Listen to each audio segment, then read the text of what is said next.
Hey everyone, back with another keto recipe. We've got meatloaf and cauliflower mash, and here's what you will need.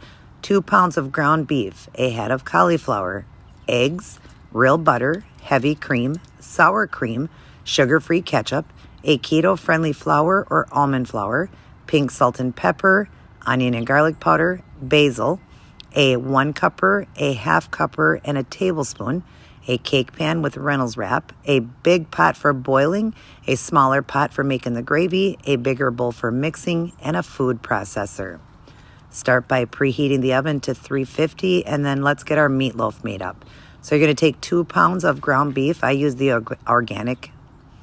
Put it into a large bowl with 4 eggs, and then add a half cup of the keto-friendly flour. Add pink salt and pepper, onion and garlic powder, and basil. And then give this a good mix with your hands. Make sure they're clean. And then you're going to put it into a cake pan, shape it into a meatloaf, and then add over it some more pink salt and pepper on the top. Add a half cup of water around the bottom of the pan to keep the moisture in, and 2 tablespoons of sugar-free ketchup across the top. Put the Reynolds wrap on it, pop it into the oven, and we're going to cook this for 1 hour. About midway through, we're going to start making our cauliflower mash and the gravy. So we'll start with the gravy. Add 2 cubes or 2 tablespoons of the beef bouillon, 1 cup of water, a half cup of the heavy cream, and let it come to a boil. Add in pepper. Now let it come to a boil. And it does really quick, so watch it closely. Give it a good mix. Then turn it to a simmer and let it simmer for a while so it'll thicken up. It doesn't get real thick though, you guys, because it's keto. Boil your water, a full pot there, on high.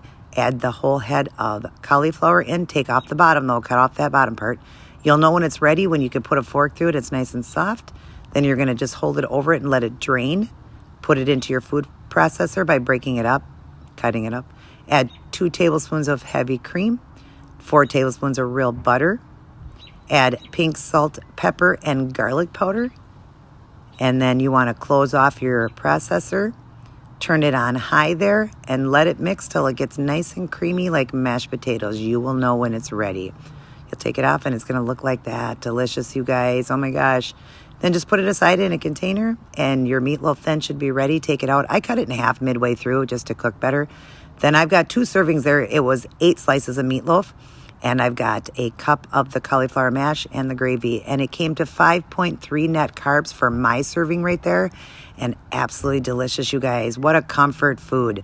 Definitely try it out and always keep it keto.